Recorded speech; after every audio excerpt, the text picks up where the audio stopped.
My first exposure to Fritz the Cat was through Pornhub.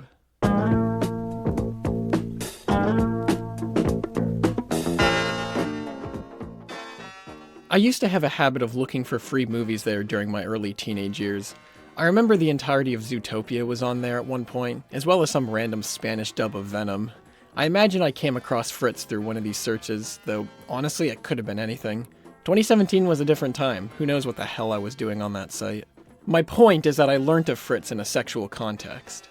In particular, I learnt of Fritz through the film's infamous bathtub scene, where Fritz has sex with 3 random women in the tub, inadvertently starting an orgy with the rest of the people in the apartment, all while everyone gets high as fuck on weed. It's certainly an interesting scene, especially out of context. But this was the only context I had of the movie at the time, so I naturally formed the opinion that the movie was nothing but Fritz the Cat going around screwing people. A few quick searches seem to confirm this. The movie was the first American animated film to receive an X rating, which is the equivalent of an 18+ rating nowadays, and it had trouble securing funding due to being seen as a doomed pornographic project by any possible distributors.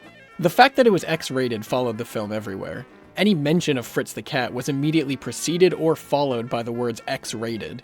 This was all I cared to know about at the time. In my eyes, it was a furry porn film. Thereafter, I quickly forgot about the movie and its bathtub scene and went on with my adolescent life. Fast forward to 2023, which is right now. I started interacting more with the furry community as I got older. I began hearing more and more people mention Fritz the Cat, calling the movie an American classic, saying it's such a good movie that a lot haven't even seen, and that it's apparently a seminal movie for furries. One person even admitted that they watched for the sex and ended up actually caring about the plot and characters. Clearly there was more to this film than I originally assumed. The one bath scene wasn't going to cut it anymore. I needed to see the full movie. So, I sold my soul for a DVD copy. Sure, I probably could have found a copy of it somewhere online, but owning a physical allows me to see an extra piece of the film's identity, its presentation. Plus, I don't have to worry about compression issues or random edits or whatever else a random file online might have. Owning a physical allows me to have the purest viewing experience possible. Well, as pure as a movie like this can be. There isn't as much to talk about with the physical as I would have hoped. The synopsis on the back is fine, I guess. It honestly reads more like a spoiler than it does a summary. For whatever reason, the screenshots they give are in horrible quality, like way worse than the actual DVD plays. Based on the discoloration and general blur, I'm tempted to say that they ripped these screenshots from a VHS tape rather than a DVD, but I'm just guessing. One interesting thing I can say is that the cover art uses a slightly different variation of this particular illustration. The version I saw before online is slightly more suggestive, with Fritz practically cupping the girl rather than just resting his hand on the shoulder.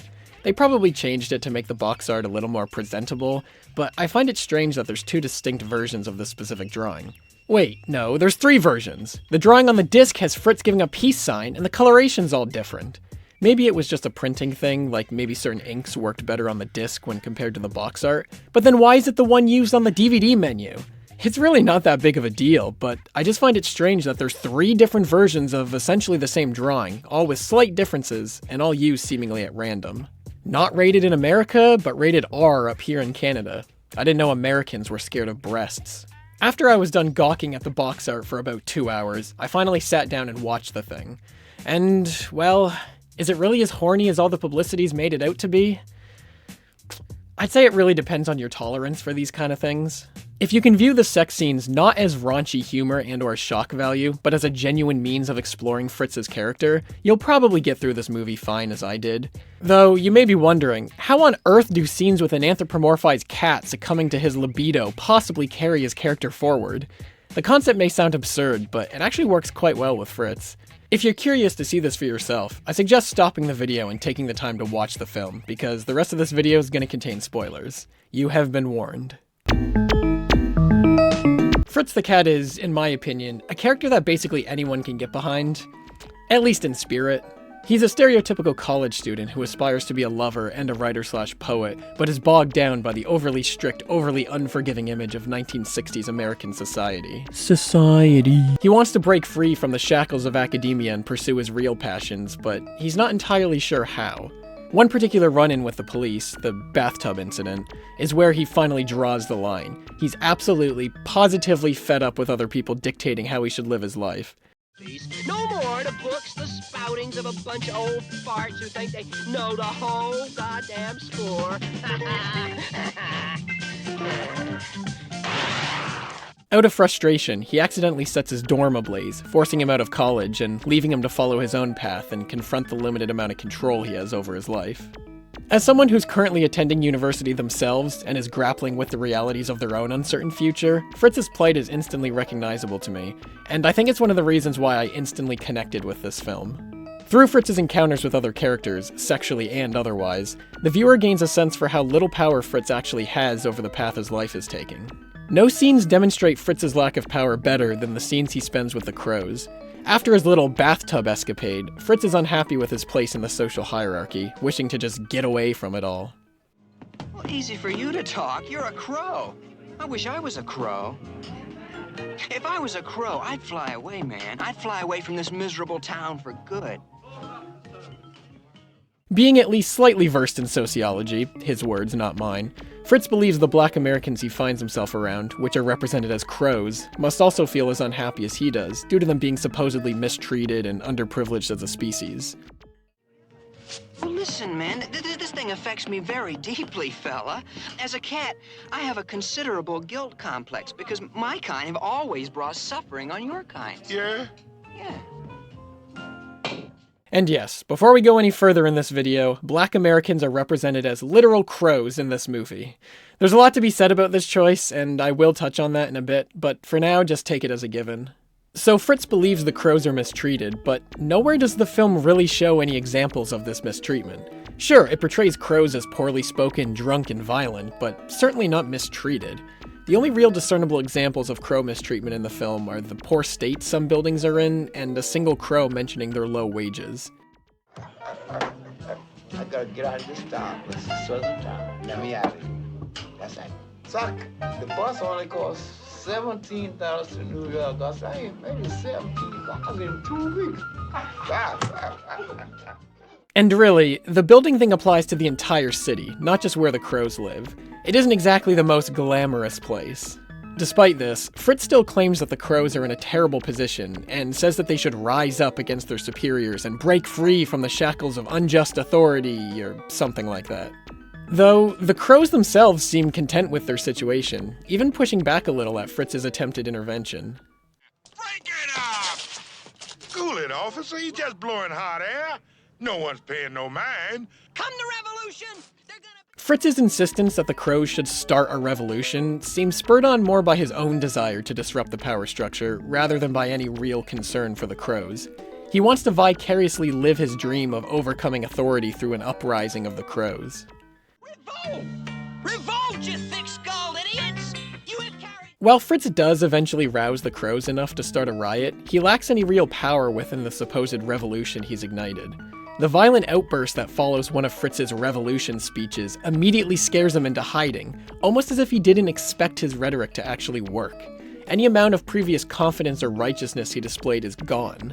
Fritz may make it sound like the struggles of the crows are important to him, but the reality is that his own struggles take precedence. Otherwise, there'd be no reason for him not to stick around with the now disgruntled crows and fight with them. Once the crows actually start rising up and gaining power, Fritz leaves. They're no longer merely an opportunity for him to gain power over authority, no longer providing justification for his own anti-authority sentiments. In short, the revolution which Fritz believed would bring him power only serves to starve him of it further. Interestingly, the power dynamics at play here are visually mirrored with Fritz's encounter with Bertha, a female crow. From the moment Bertha sees Fritz, she pumps him full of weed, trying to loosen him up and entice him. Of course, with Fritz being the sex-crazed, grass-smoking freak he is, this works almost immediately, and we're treated to a fairly lengthy segment of Bertha stringing Fritz along through a junkyard, slowly but surely bringing out his more lustful side. And sure, you can view this whole section as being nothing but a perverted piece of animation, but it can easily be viewed as a very unique metaphor for Fritz's lack of power, if we consider what this crow is representing. As established before, Fritz is essentially using the plight of the crows as a way to fuel and justify his own anti-authority opinions. Bertha then, and more generally any crow, stands as a symbol of possible social mobility to Fritz. Fritz sees the crows, falsely, as living examples of the tyranny he wishes to break free of, and thus his involvement with them becomes a means to an end, a way to mask his opinions under the guise of social justice. Fritz being seduced by Bertha with the promise of, well, sex, is then a visual representation of how the Crows' plight seduced Fritz with the promise of morally justifying his anti-authority outlook. We already know how Fritz's involvement with the Crows ends up.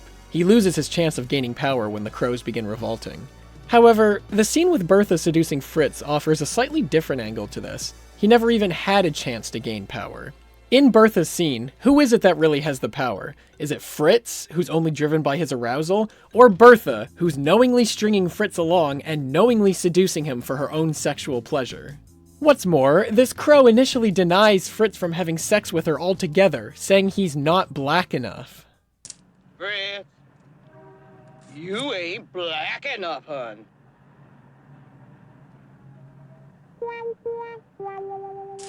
I read a While humorous in this specific context, in the context of Fritz's greater crusade for power, this denial places him as inferior to the Crows.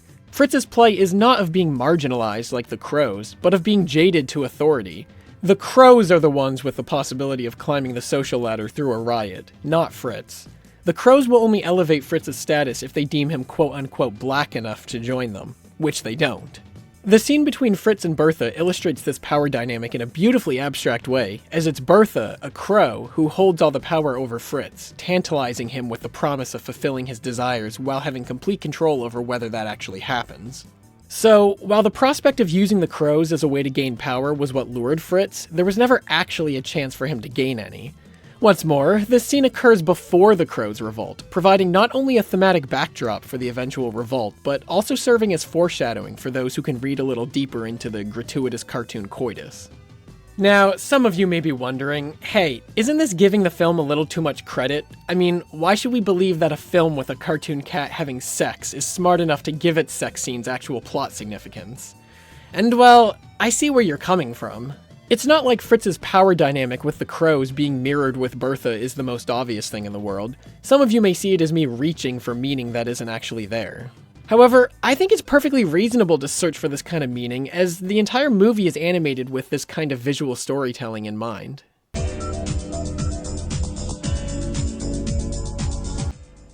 Aside from the overly trippy visuals, which this film makes heavy use of, no, seriously, look at some of these choices, it's absurd. The film also takes the time to establish visuals that extend what the characters are currently experiencing.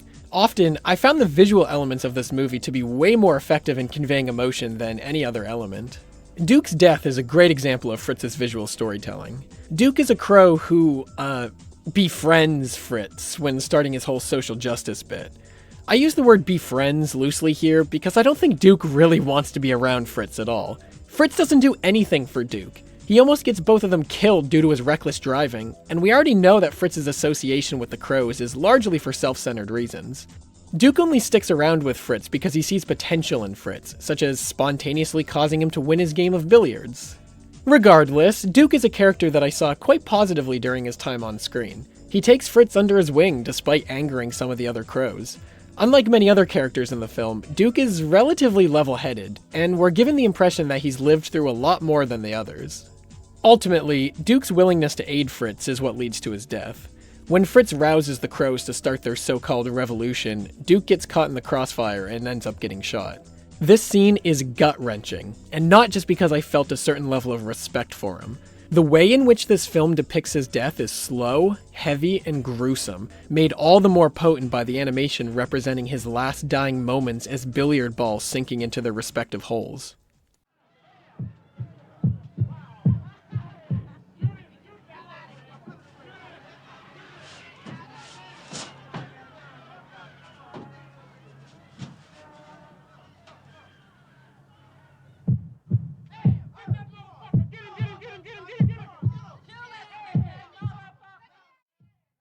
This scene isn't some generic character death with sad music or tacked on emotion. It's sudden. It hits you point blank in the face and drags you down. You feel everything Duke is feeling because you see it on his face. You see it in the clacking billiard balls. You hear it in absentia. Duke's death is handled so much more maturely than it needs to be, and it demonstrates this film's ability to effectively extend its characters' experiences through its more abstract animation. Another quick scene that displays the film's visual storytelling in a slightly less depressing way is Fritz's self-realization, the one before he burns his dorm building down. I personally think the scene's imagery is so good, you could watch it with the volume muted and still understand what Fritz is going through. This scene features some relatively sexual imagery though, so unfortunately I can't show much of it. Much like Duke's imagery, the ideas and symbols used with Fritz's scene are personal and relevant to the character being explored. By traversing this fluid, kind of dynamic world of body tunnels, giant babes, and relics of academia, the film is able to articulate Fritz's internal struggle between pursuing his creative endeavors and living his ideal life, versus conforming to the tried and true and terribly boring path of life that his parents set out for him. These scenes, as well as a handful of others, are why I'm kind of hesitant to dismiss this film's sexual scenes as being only sexual scenes. For a film that's as competent at visually exploring characters as this one, it doesn't make sense to assume that that same level of creativity wouldn't bleed into its more provocative scenes as well. Every bit of lewd animation here reveals at least something about the characters depicted, although maybe not at the same scale as Fritz and Bertha's encounter. The initial bathtub orgy, as horny as it may be, displays Fritz's discontentment with his place in academia, surrounded by people impeding on his quote-unquote search for truth. Fritz watching helplessly as Harriet is being raped and tortured by literal Nazis, yes, this happens, speaks to both Fritz's gross incompetence in his ideological participation and his unwillingness and/or inability to fight back against the injustices by which he's constantly surrounded. The extremeness of these scenarios only furthers their importance to Fritz's characterization, showing both the absurdity and severity of his various situations. If there's one thing about the film's visual storytelling that kinda bothers me, it's that the visual storytelling sometimes gets in the way of the film itself. I would have liked if some of the more abstract animation was shortened or even cut entirely to make room for more transition-type scenes. On more than one occasion, I felt that the movie jerked from one place to the next a little too quickly and didn't really give the viewer enough time to comprehend that change. Now, it's not that these place changes felt random, it's just that they were abrupt. For instance, after Fritz's dorm burns down, the film jumps to the bar where Fritz looks to start his fight against authority and where he eventually meets Duke. This transition makes sense, but it happens without any sort of lead-in. There's not even a shot of Fritz walking to the bar, he's just there when the film needs him to be there. I don't want to criticize the movie too hard for this, since the budget was pretty low, which led to some pretty substantial challenges to get the movie even made. In any case, the flow is definitely one of the film's weak points, and I could understand if people don't like the more unconventional means of storytelling due to how stilted it sometimes comes across as. I could also understand if people didn't like the visual storytelling with respect to how certain characters are represented.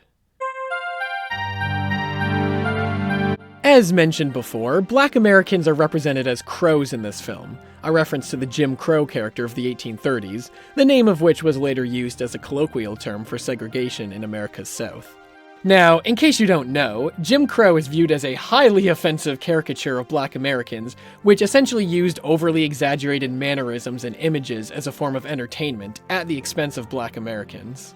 And, well, we see some of these exact offenses in Fritz the Cat's portrayal of Black Americans. In the bar, for instance, the crows are animated with crooked teeth, alcohol addictions, and violent tendencies. Not to mention, the chattering of the crows is some of the hardest to understand dialogue in the entire movie, owing to the poor audio balancing and generally slurred ways in which the lines are delivered. Dress, baby, little kid, I love you. Sing as good as I want. If I get to, I quit. But you don't want to sing. I don't want to sing, man. No, I'm good. You say good as you want it, but you don't. When I get tired, I quit. These kind of depictions are very much frowned upon nowadays, with people trying to distance themselves as much as possible from them, sometimes to an insane degree. However, despite the crows on the surface seeming to be mere racial stereotypes, there are real merits to how Fritz the Cat portrays Black Americans, as well as other groups represented in the film. As one example, Fritz the Cat is an early example of unscripted conversations of African Americans speaking in a commercial US film, which was quite rare at the time. Due to the film's low budget, Ralph Bakshi, the film's writer and director, decided to approach the recording of the movie's crow dialogue a lot differently than other movies at the time. Rather than hire out professional voice actors to put on a quote-unquote black voice, Bakshi opted to go out in the streets and record Black Americans having genuine conversations, no filter or anything. Bakshi recalls that he just let the recording roll and got a lot of great stuff. When he heard the natural sound, the traffic in the background, and what they were saying, he absolutely loved it. There was no need for him to craft dialogue for Black Americans in his film. He preferred to let Black Americans voice what they wanted and in the way they wanted. In further defense of the film, Black Americans being portrayed as crows is not the only stereotypical portrayal used. The police of this world, for instance, are represented as literal pigs, clumsy, negligent, and overly brutal. With the ACAB movement building steam in recent years, this is a portrayal that I'm willing to bet a lot of people would get behind and even champion. Despite the film being released in the 70s, this depiction of cops feels as relevant as ever. I could easily see this choice confusing viewers, as this left-leaning description of police and the brutality that follows them seems to contradict with the stereotypical imagery associated with the crows. It doesn't stop there, though. This film features multiple exaggerated, over-the-top representations of groups of people, from Jewish congregations to underground neo-Nazi organizations. This film doesn't play around with stereotypes for one particular group. It plays around with all particular groups. Understanding Fritz the Cat's social commentary fully is almost as difficult as piecing together some of its visuals. Bakshi himself considers the film to relate a 1960s underground liberal sensibility inherited from his parents, who themselves had emigrated from Palestine to the US. Growing up, Bakshi saw US racial segregation firsthand, which could explain how events in the film, such as the riot Fritz started, seem to mirror future US events, such as the Philadelphia bombing of MOVE in 1982. For Bakshi, then, Fritz the Cat is like a snapshot into the cultural zeitgeist in which he was raised. His intention was never to alienate or ridicule certain people, but rather to show that people haven't changed. In his words, they've gotten worse. Other people choose to view the film's commentary as being a bit more general. One comment succinctly describes it as a movie about the 60s told through the lens of people in the 70s, pissed off and regretful. Another comment regarding the film's commentary reads, "In satire, it's not just about whether or not stereotypes are present, it's about how they're used and what they're used to say." I believe these users see the movie as making a statement not about what the stereotypes are representing, but how the stereotypes were used to represent.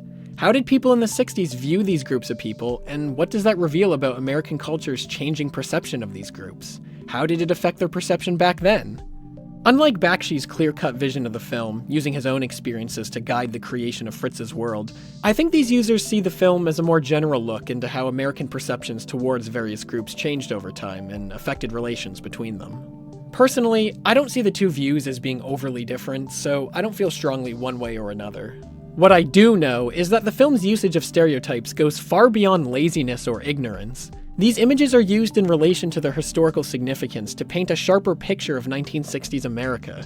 The film presents extreme versions of the time period's sentiments, in which it lets its characters roam around and experience. The film doesn't really need any explicit commentary. The world it creates speaks for itself, letting its images and sounds sit in the viewer's head, recreating the essence of the deeply flawed culture it was built from. The film can be uncomfortable with its visuals because the world it's showing can be uncomfortable. The fact that the stereotypes the film employs can elicit such strong reactions in the modern day is only a testament to the film's power to say more with less words. Dissecting this movie fully is way too big of a task for me. There's plenty more I could talk about, including the film's usage of Nazis, the film's production history, the history of Fritz's character, which actually comes from an earlier comic by Robert Crumb. Though, to be honest, I've already accomplished my goal with this video, which was to make more people aware of and interested in this movie's existence. For me, the one thing that stands out most about this movie isn't its overabundance of sex, its liberal usage of stereotypes, or its psychedelic visuals. The real draw of the movie is much simpler than that, and it's one that I feel everyone watching can get behind. That draw is Fritz's plight.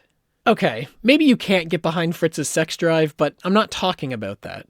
I'm talking about how authentically Fritz approaches the hurdles that his life throws at him. Fritz knows what he wants, then he doesn't. Fritz knows how to get what he wants, then he doesn't. Fritz knows who he wants to be around, then he doesn't. Everything Fritz does is guided by what is immediately in front of him, what information is immediately available to him. That means navigating a world that constantly changes, that repeatedly seems unjust, and one that just isn't very kind. We live in a world that increasingly expects more out of us without giving us the means to accomplish that. Our peers set higher and higher standards that just feel so unobtainable and so wrong? Are we doing the things we do, whether that means making content or playing games with friends or pursuing an education? Are we doing those things for ourselves, or are we doing them because we feel an obligation to do them, secondary to our actual wants? Does Fritz end up working with a neo-Nazi because that's what he wants? Or is it because he feels it's his ideological duty in an increasingly political, increasingly aware world? Spoiler alert, it's not what he wants. You don't know what a real revolution is. None of you sons of bitches do. Harriet, well, she's good. I mean, she's real. She loves. Yeah, she loves. When you get right down to it, I mean, that's where it's really at. Yeah. The love you give is equal to the love you get. Well, fuck it, I ain't doing it. I ain't planning this bomb for you schmucks. I imagine many of you are going through similar struggles to Fritz's. It's hard to figure out what you want in life, and it's hard to figure out if you're doing the right things to get what you want. It's a struggle I'm living through right now. I'm halfway through a university degree that I'm not even sure I really want. I'm making content on a platform that I'm not even sure I'm passionate about anymore. It sucks. It really does. But I think it's the reason I relate to Fritz the Cat so strongly. Beneath all the horny stuff and all the social stuff and whatever else I failed to mention in this video, Fritz the Cat is just a movie about a college student navigating a world that he feels he has little power over. It's a world that looks very different from ours, but feels very similar nonetheless.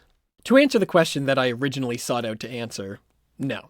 The movie isn't as horny as I originally thought it was.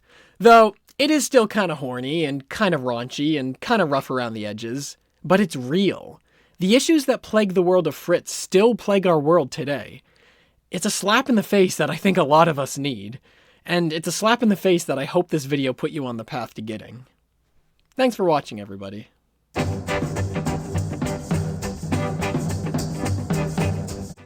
Real quick, I want to give credit to the BBC Culture article that I referenced a few times in this video. I used it for basically all the historical stuff surrounding the film that I needed to know, and it was also the basis for some of the analysis I did. There's a lot of good stuff in the article that I didn't touch on, including Robert Crumb's involvement, or lack thereof, as well as some miscellaneous bits about the production and reception of the film.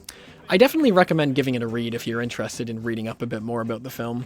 I'll also put a full list of sources at the end of the video in case anyone's curious, and yeah, I think that's it. Thanks, everybody.